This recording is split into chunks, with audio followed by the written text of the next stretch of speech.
I am JJ, and I'm here for Switch London at EGX Rezzed. Surprisingly, Nintendo are actually here this time. So I went last year and went there, and also went to the main EGX up in Birmingham and filmed there as well.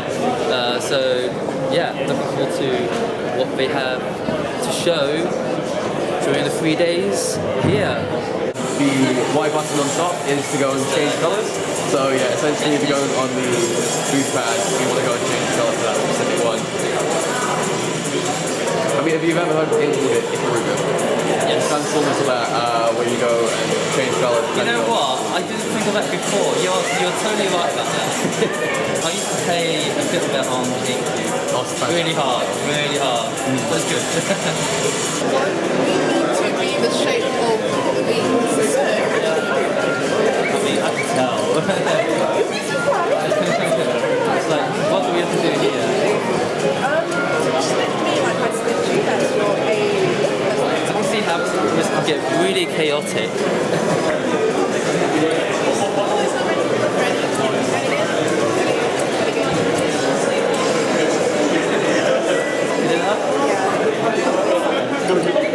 Scythe. Deadly scythe.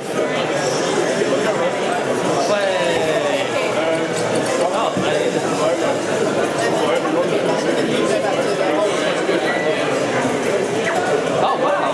What? That's cheating. It makes it too easy. I want to be like. Oh,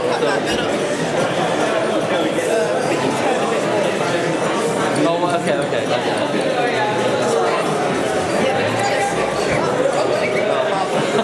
I did, and that was quite a perfect cut.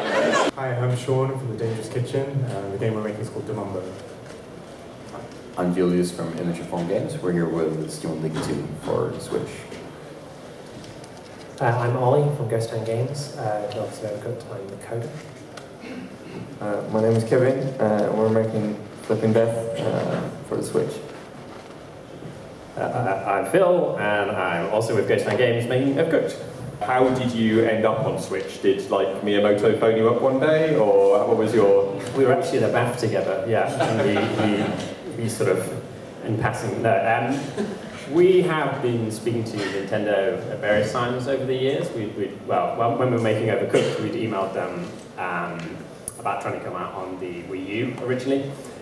But at that time, they were sort of seeing the crossover between Wii U and Switch. And it was only after we'd actually released on PlayStation Xbox, which was in August last year, that we finally were able to sort of make contact with them about releasing on the Switch and get the hardware. So yeah, that was kind of how it went with us, really. Is that something that they've kind of indicated that they're particularly looking for, like local multiplayer? Has that been something that have you got the sense that they're kind of chasing a particular type of game for Switch? Not for us. We're making a single-player game, but so I can't say that they're specifically looking for multiplayer games. Our game is also single player, and I just want to clarify that Nintendo's been featuring it heavily on like the showcase and stuff like that. So I don't think it's multiplayer only. They've been treating us like royalty, basically. In terms of comparison to other platforms, has it been like a better, is the same, worse kind of experience in terms of working with them and getting features? For us, it's been much easier compared to 3DS and Wii U. And has it just been in terms of like Unity support and everything like that? You've just been able to sort of do a Switch version, and it's been pretty straightforward. Like there haven't been any kind of crazy hoops to jump through, or like mad certification issues. I mean, we haven't gone through the cert yet, but we're hoping to release it this year sometime. But in terms of the sort of this setup process, it's well integrated into the Unity engine, so it takes away a lot of the sort of low-level problems you would usually have to deal with when you're porting to a platform if you're Is that been the same with everybody? Are we all Unity games? Or? No. You're not.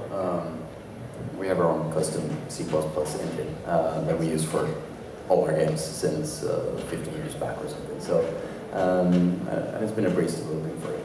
Okay, so it's just been sort of similar enough in terms of the yeah, I think we got our game up and running in like 2-3 days we initially thought it was going to take about 2-3 weeks. So that's how quick it was for us, at least.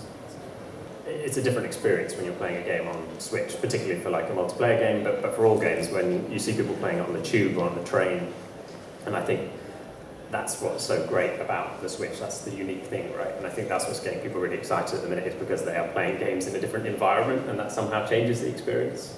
So I think that's kind of what has got people very excited at the moment. Particularly, I'm sure people notice people playing them on the tube. I've noticed that a lot just on the way here, and that's really encouraging. Yeah, fantastic. I think, yeah, I mean, it suggests that community is going to be a big thing on Nintendo. We noticed from before we were announced as releasing the amount of social media messaging we were getting about releasing on it, and also the fact that you were taking this console out of the world, and the fact that the controllers disconnect and it can be easily local multiplayer. It's not so much, maybe it isn't fair to say a focus on local multiplayer on Switch as much as a focus on maybe community and community building on the Switch. I think it's probably something that's fair to say. The fact that there aren't, like the eShop isn't crowded at the moment, and that means that you can experiment and you can stand out if you make something different with a Switch at the moment. And I think that, like, compared to with published games for 3DS and Wii U, that like there are many games, but it's not as crowded as PS4 or Steam, which means that if, like, from my perspective, if you make something brand new or something that really utilizes the unique features of the platform, you're bound to get some attention from that at least. So I wouldn't say like publishing on Switch now this early is a bad thing. You can define what HD Rumble is, for instance. You have the opportunity to do that, and I think like Want to Switch is a great example. And we're trying our best with it with Dig 2 as well to like just see what we can do. Given that everything you said suggests that it's kind of relatively easy to develop for Switch alongside everything else, do you think you could you'd be able to kind of like lead, like almost have Switch as a kind of lead platform with all the kind of cool features, and then when it comes to like putting it out on PlayStation or Xbox, it's like, well, we haven't got the white pad experience, but it's HD. Can you see Switch becoming a lead platform, basically? Like, Switch is our main platform for our most recent game, and it makes a lot of sense because it's to be on the platform. And like if everything runs on Switch, it will work in everything else as well. In terms of if you had any advice to give to people who are looking at like targeting Switch, like, what would be your kind of the advice you would give, or the things to definitely do or definitely not do based on your experience so far?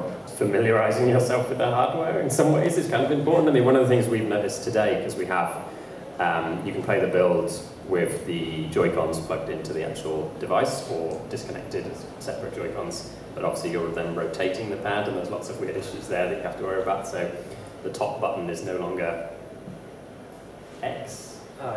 And it then becomes A when you turn it on its side, so you're trying to describe to people how to use it, and that's really quite tricky.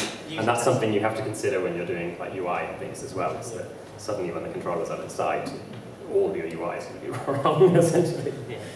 So maybe your help text has to kind of detect the reorientation and updates. Yeah, I noticed that in the new Zelda game they do something quite clever, which is that they highlight the position of the button on the D-pad, so they show all 4 buttons and then they highlight one of them. So, I mean, it's not as big a problem for them because you might not be playing it sideways, but it just seems really smart because it's that's where it is in location. It doesn't have to tell you what it is. You know, you'd have to remember if it's B or Y or anything like that.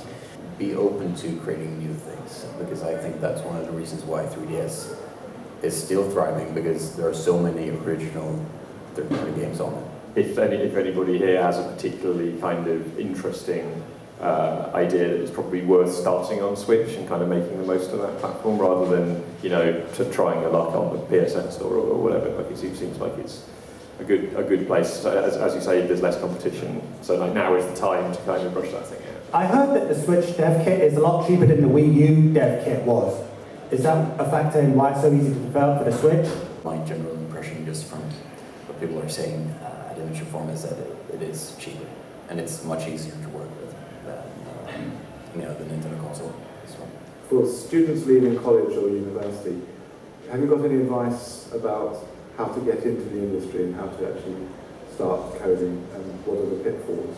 We did everything ourselves. Like one of our team members learned how to code, we did the art, the music, social media, business, we just did everything, and you just have to go for it and just do it, basically. When we left university, joined like a AAA studio, so we worked there for about 8 years. But in terms of like indie development, the advice I always try to give to people is to play test as much as possible. As soon as you have something that you think is playable or enjoyable, to put it in front of people and get that feedback, because it's one thing to develop a game on your own in the dark for 2 years and then release it, and then just that the heartache is going to be so much worse if people don't enjoy it at that point than it would be if you sent it out really early and got some of that feedback and were able to work on changes for it. Start working on a game, start doing things and learn. When you have something playable, show it to someone, use the feedback and iterate on it, and just continue making games. And don't make a big game first, just make small ones, like 10 small ones, prototypes. Just learn one small thing with each new prototype. The worst thing that can happen is that nobody plays your game, then make a new one, and just continue. When you're developing your game, what sort of level of support do you get from Nintendo? Are they happy to leave you to it, or are they available, any day, any time? They don't say much about the game itself, but since Unity is still in development for the Switch, we got that kind of technical support. Because it's quite early in the life cycle, there is a little bit of pioneering work almost. There's this feeling of not just devs communicating with each other, but also speaking with Unity and speaking with Nintendo, so it's still sort of tramping the ground, I guess. So I've heard that when it comes to cartridges, they can be quite expensive to develop for, and that's sometimes that is driving up the cost of games. Is that something that you've encountered, and do you think it is a massive problem for indie developers generally? I know that the cartridge prices depend on the size of the content, so for indie games it's not going to make as much of a difference as it does to other titles. Visibility, right, in different places. So the games are sold in sale on in Tesco, in supermarkets, or in game stores, which are just, there's different people going in there than are necessarily going on the online store. So I think it's another avenue. You have to consider the cost of that way more than you do with the digital release, because there's no cost of that, frankly. Yeah, and one thing to consider when you do physical is that the return on each copy is much lower than a digital one. So I think for most companies, especially indies, digital is the way to go. But if you have like a big enough community and a big enough demand, basically, it can bring a lot of revenue. Do you see the Switch more as a mobile platform or a console? What's beautiful about it is it's both. I think the main selling point of the Switch is so strong, and just by using it with Zelda during the past few weeks has, to me at least, proven that it's truly capable as a handheld and a home console. It works just as well with both, I'd say. I agree with that, and I think I would only add that it was. I was surprised by how well that worked, because on paper that sounded to me like it was going to be very difficult to make something that was actually portable and of the level of graphical fidelity you would need to run something like Zelda, and it does seem to actually perform as advertised, which is impressive. Out of interest from you guys. Take it away. Right, so this is the Mambo. So the whole game is controlled without action button and the analog stick. So if you press the button, it brings out your machine. I might actually help. Scroll through your colours, and when you're ready, press plus or minus. Now we're just going to choose a level. Which must start, well, I can see back he said, not survive. And like, when I was at